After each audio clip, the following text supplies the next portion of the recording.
Hello mga sangkay, mga kalingap! Welcome back to my channel.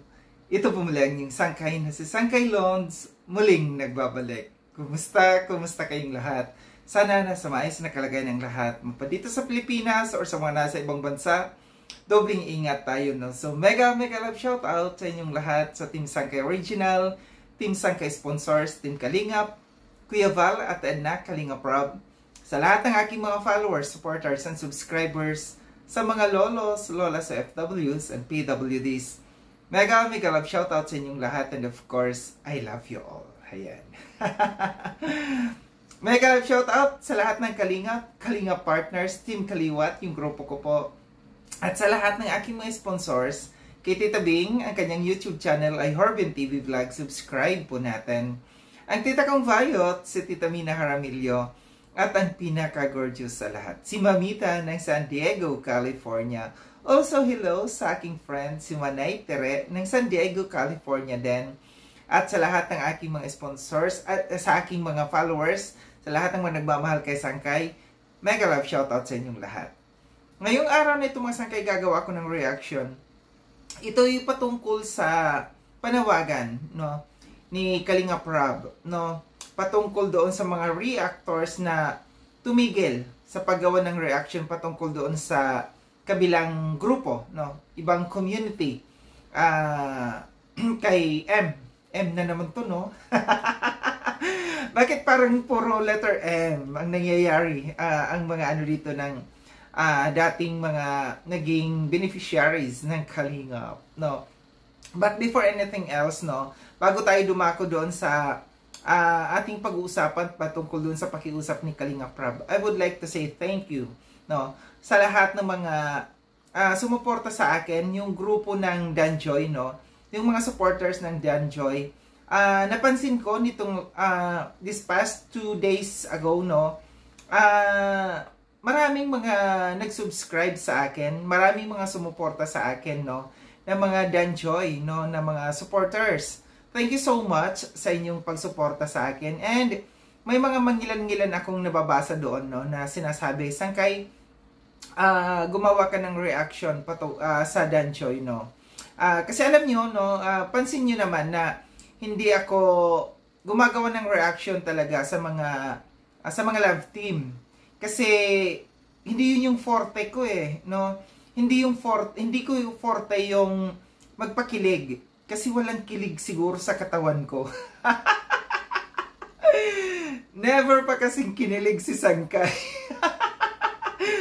Hindi ako gumagawa ng reaction sa mga love team kasi baka hindi ko mapanindigan, no, yung kilig moment na hinahanap ng mga followers ng mga love team, no. But since na nagre-request yung ilan diyan, I will try my best, no.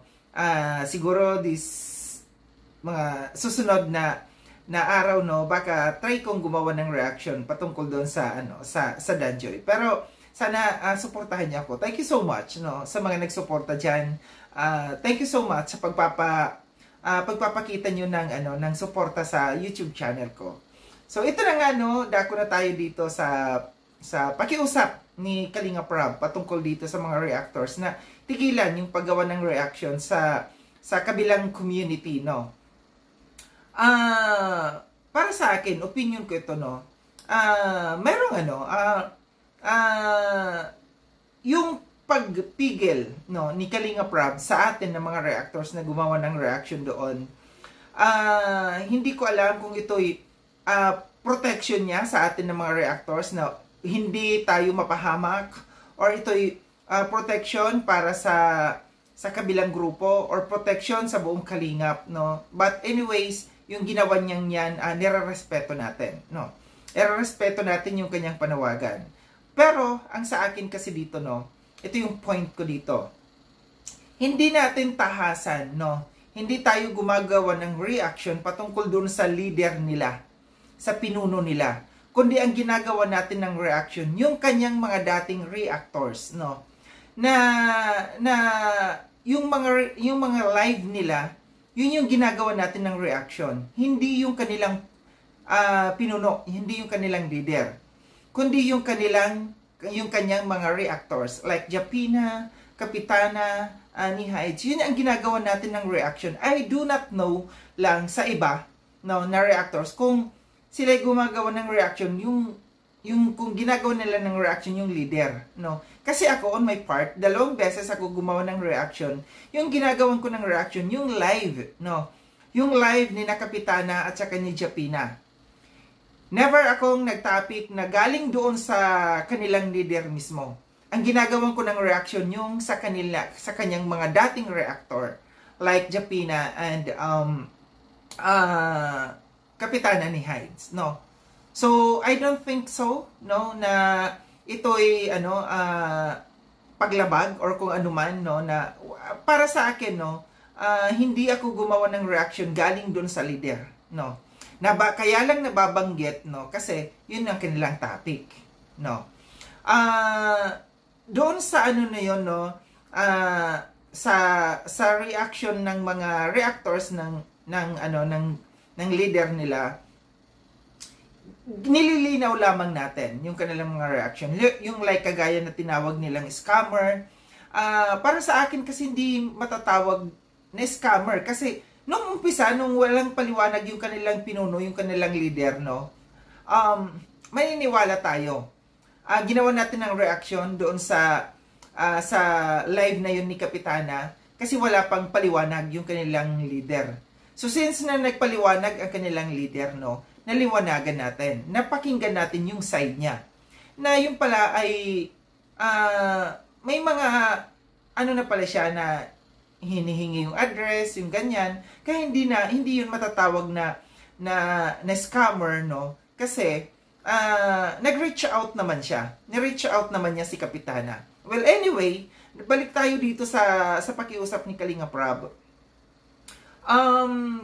Salamat, no? Salamat kasi kung ano man yung purpose ni Kalinga Prab, salamat. Kung ito'y para sa ikabubuti ng mga reactors, no? Ang sa akin lamang kasi nababanggit, no? Yung mga reactors na gumagawa ng mga reactors ng kabilang grupo, binabanggit kasi ang Kalingap, no? Bilang isang reactor defender ng Kalingap, obligasyon natin na ipagtanggol yung Kalingap. Once na binabastos, binabalahura ng mga reactors ng kabilang grupo, sino ba tayo? Ano ba yung ating duties and responsibilities bilang isang defender? Kundi ipagtanggol. Kasi nababanggit yung Kalingap. Binabanatan yung Kalingap. So tayo mananahimik lamang. Kung manahimik, maraming mga sumisigaw noon. Nagsisigaw sila. Yung mga viewers na, Sangkay, bakit hindi nyo ipinagtatanggol yung Kalingap? No? Binabanatan yung Kalingap. Bakit hindi nyo ipinagtatanggol?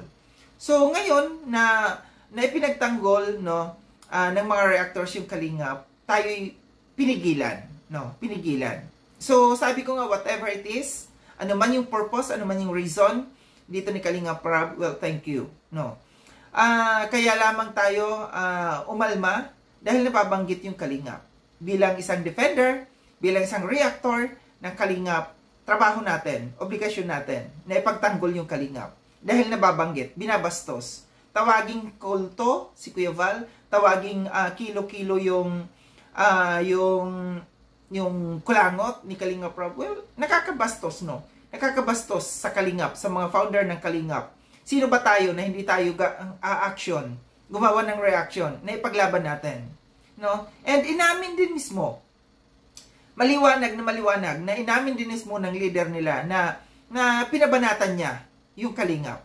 So, tayo ba'y mananahimik lamang? Tayo ba'y magbubulag-bulagan, magbibigihan na inamin niya mismo na pinababakbakan yung Kalingap? Di ba? Obligasyon natin.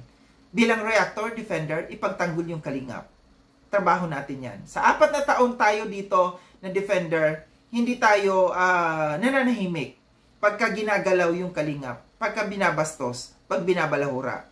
Gaya ng sabi ko, yung aking reaction na ginawa, hindi po galing doon sa kanilang leader, sa kanilang pinuno, kundi ito'y galing doon sa kanyang mga reactor dati na tumiwalag sa kanila. Gumawa tayo ng reaction doon sa mga live ni na Kapitana ni Hides, live ni na Japina, no? And masasabi naman natin, no, since na in-announce na ng dalawang yan, na wala na sila doon sa grupo na kanilang pinanggalingan, no? Pwede na siguro gumawa tayo ng reaction. Pwede na gawan natin ng reaction. Kasi wala na sila doon sa kanilang grupo na pinanggalingan. Doon lamang tayo nag-umpisa gumawa ng reaction nung wala na sila doon. So, on my part, no, para sa akin, gaya ng sabi ko, opinion ko ito,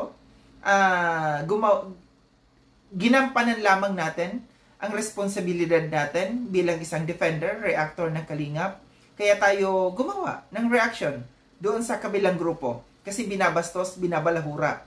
May mga reactors kasi siya dyan na naiiwan, no, na ang babastos, lalo na yung si Egypta. No, ang bastos. Talagang binabastos yung Kalingap. So, para sa akin, no, gaya ng sabi ko, hindi tayo pwedeng walang bahala, magwalang kibo. No, hindi tayo kumibo. Pagka nalalaman natin, no, na ang Kalingap ay binabanatan ng ibang grupo.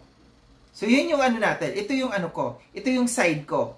Gaya ng sabi ko, kung ano man yung purpose ni Kalingap Rab, kung bakit tayo pinatigil dito, kung yan man ay kabubuti sa atin ng mga reactors, or whatever it is, well, thank you. Sabi ko, no, thank you na pinatigil. And, alam ko naman, no, na sa mga reactors ng Kalingap, masunurin yan, no, sumusunod. Kung ano man yon, no, kung may pinoprotektahan man si Kalingap Rab dito, bahala na siya diyan. Pero tayo, tapos na tayo, ginampanan lamang natin ang ating trabaho bilang reactor defender, kaya tayo umalma, kaya tayo gumawa ng reaction, and besides, no, hindi mismo yung kanilang pinuno ang ginawa natin ng reaction, kundi yung kanyang mga dating reactors, yung si Michelle Japina at saka si Kapitana ni Hides, yun ang ganawan natin ng reaction.